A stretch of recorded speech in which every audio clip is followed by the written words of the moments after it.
धनतेरस का त्योहार दीपावली से एक दिन पहले मनाया जाता है और इसे हिंदू धर्म में विशेष रूप से शुभ माना जाता है। पंचांग के अनुसार यह पर्व कार्तिक माह के कृष्ण पक्ष की त्रयोदशी तिथि पर आता है। इस दिन भगवान धनवंतरी माता, लक्ष्मी और कुबेर महाराज की पूजा का विशेष महत्व है। लोग मानते हैं कि इस दिन जो भी संपत्ति या वस्तु खरीदी जाती है उसमें 13 गुना वृद्धि होती है। यही कारण है कि लोग इस दिन बर्तनों के साथ साथ सोने और चांदी की वस्तुएं खरीदना शुभ मानते हैं। इस साल धनतेरस का त्योहार 29 अक्टूबर 2024 को मनाया जाएगा। त्रयोदशी तिथि की शुरुआत 29 अक्टूबर को सुबह 10:32 बजे होगी और यह 30 अक्टूबर को दोपहर 1:07 बजे समाप्त होगी। उदया तिथि के अनुसार 29 अक्टूबर को ही यह पर्व मनाना उचित रहेगा।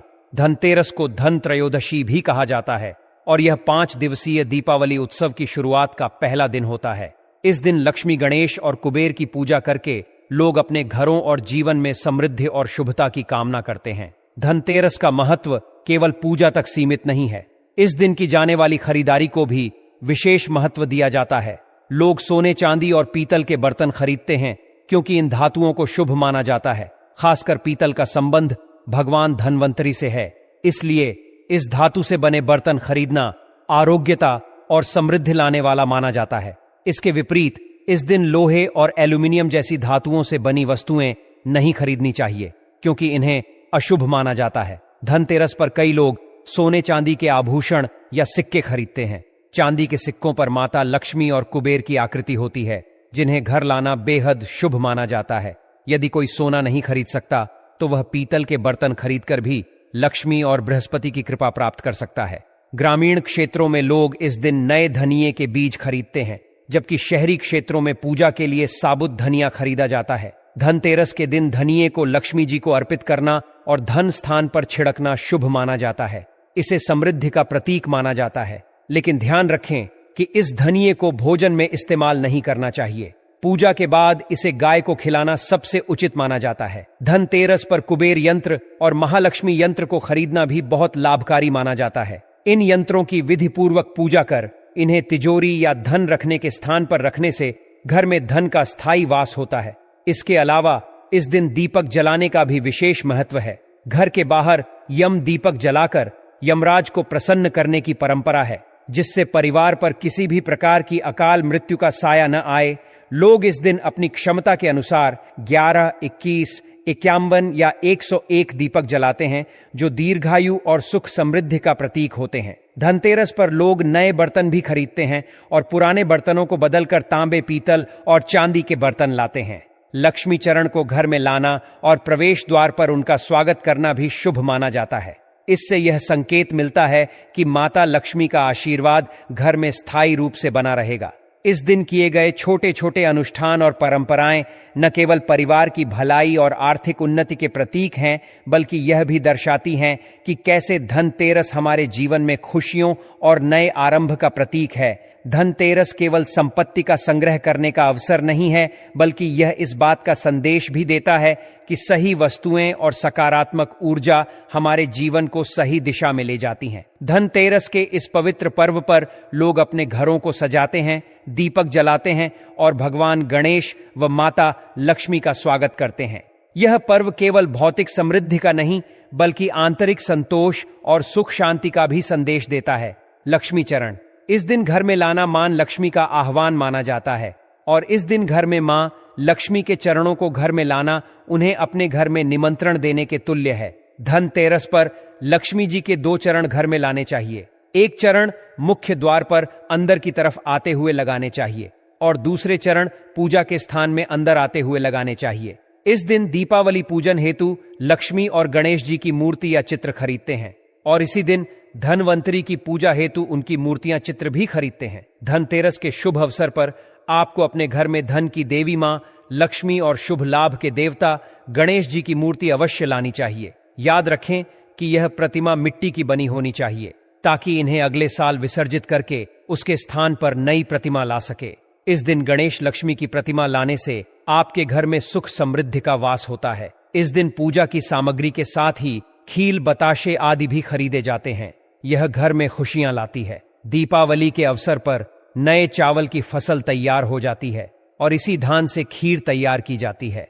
इसलिए धनतेरस के दिन खील बताशे अपने घर में जरूर लाने चाहिए। ध्यान रखें कि हमेशा नए खील बताशे ही लाने चाहिए, पुराने रखे खील बताशे नहीं चढ़ाना चाहिए। नए खील बताशे धनतेरस पर घर में लाने से पूरे साल आपके घर में धन और धान्य की कमी नहीं होती है। दोस्तों, नमक सबसे आसानी से मिलने वाली चीजों में से एक है। नमक को भीने से आपके घर में सुख समृद्धि का आगमन होगा।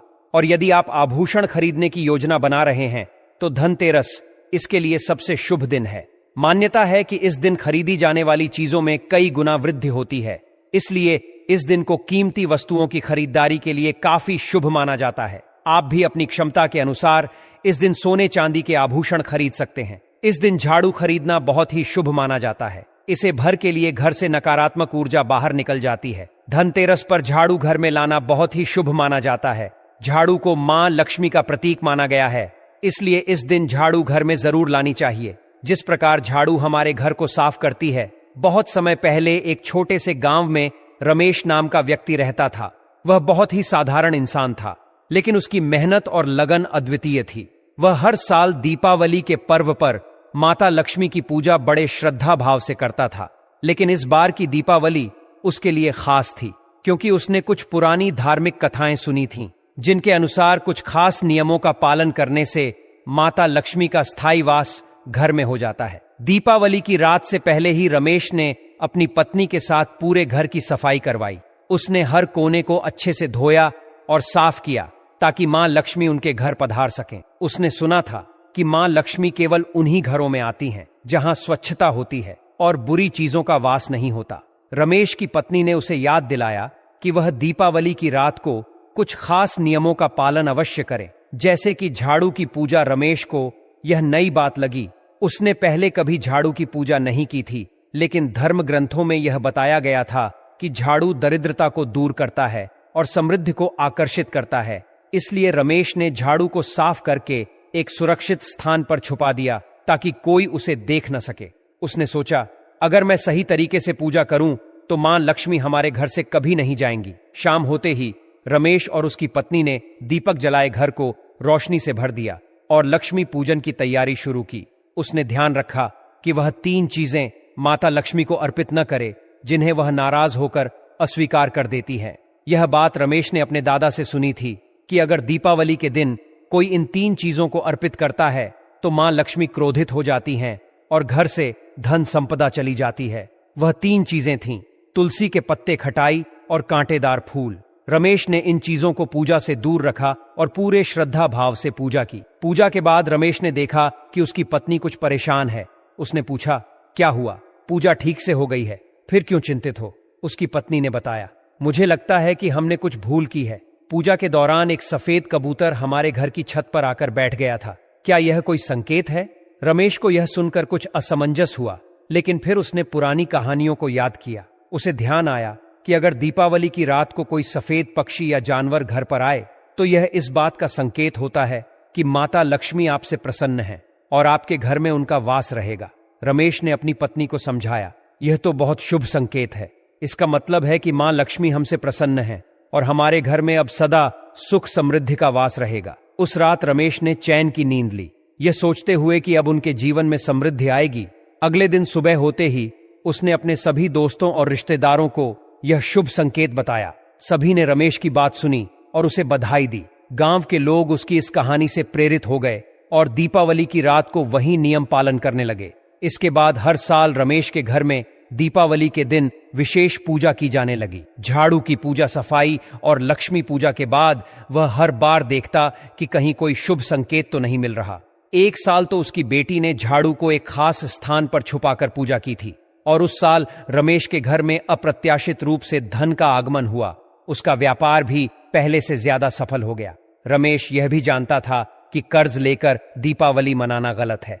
उसने कभी किसी से उधार लेकर यह पर्व नहीं मनाया। वह हमेशा अपने सामर्थ्य के अनुसार ही पूजा करता था और इस सिद्धांत ने उसे कई बार मुसीबतों से बचाया। धर्म ग्रंथों में भी यह कहा गया है कि कर्ज लेकर पर्व नहीं मनाना चाहिए, क्योंकि इससे समृद्धि की बजाय दरिद्रता का वास होता है। समय बीतता गया और रमेश का परिवार धन संपदा में बढ़ता गया। हर साल दीपावली पर वे सच्चे दिल से मां लक्ष्मी की पूजा करते और हर साल उन्हें मां का आशीर्वाद मिलता। गांव के बाकी लोग भी रमेश के परिवार से प्रेरित होकर उसी विधि से पूजा करने लगे। धीरे धीरे रमेश का नाम पूरे गांव में फैल गया और लोग उसे एक सफल और समृद्ध व्यक्ति के रूप में जानने लगे। रमेश ने यह समझा कि सिर्फ पूजा और नियम पालन से ही समृद्धि नहीं आती, बल्कि सच्चे दिल से की गई मेहनत और भक्ति भी उतनी ही जरूरी होती है। आज रमेश का परिवार खुशहाल है और हर साल वे दीपावली पर माता लक्ष्मी की पूजा करते हैं, यह मानते हुए कि मां लक्ष्मी उनकी भक्ति और सच्चाई को देखकर ही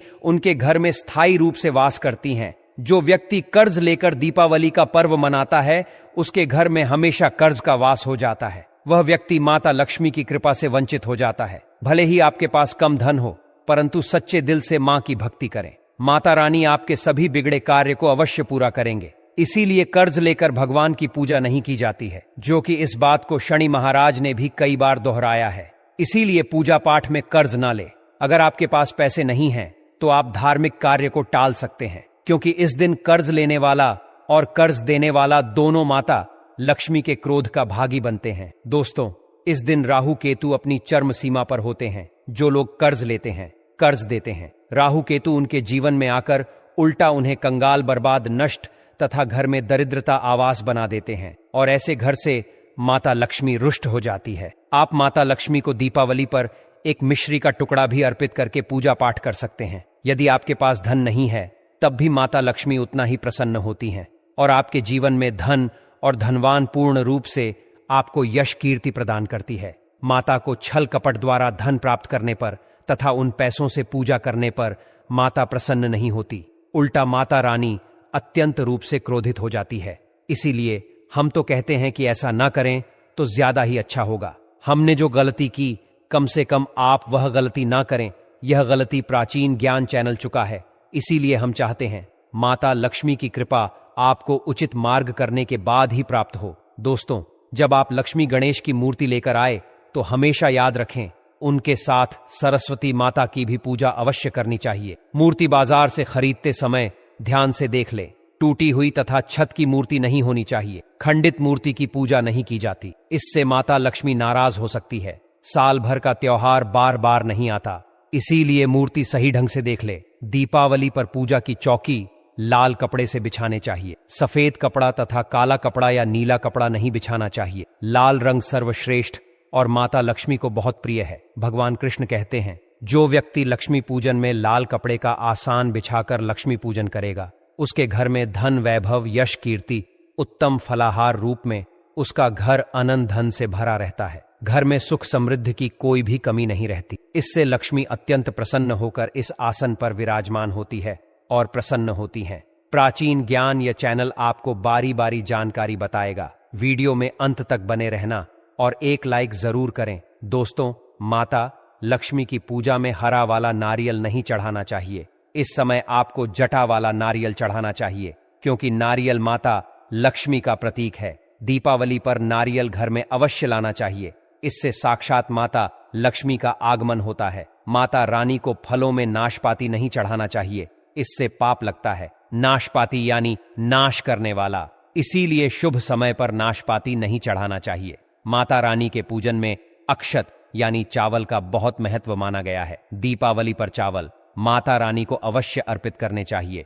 टूटे हुए चावल नहीं होने चाहिए, इससे माता रानी नाराज हो जाती है। दीपावली पर घर के चावल कभी किसी को मत देना, इससे माता लक्ष्मी आपका घर छोड़ सकती है, क्योंकि चावल माता लक्ष्मी का प्रतीक है। इस समय माता लक्ष्मी घर पर आती है, जाती नहीं है। प्राचीन ज्ञान चैनल पर आए हैं तो आपको सच्चा ज्ञान प्राप्त होगा। लिखित आधार पर यहाँ झूठा ज्ञान नहीं दिया जाता है। दोस्तों, हमेशा याद रखें, दीपावली के पूजन में माता लक्ष्मी को तुलसी नहीं चढ़ा चाहिए, क्योंकि इस समय लक्ष्मी, गणेश तथा माता सरस्वती की पूजा की जाती है।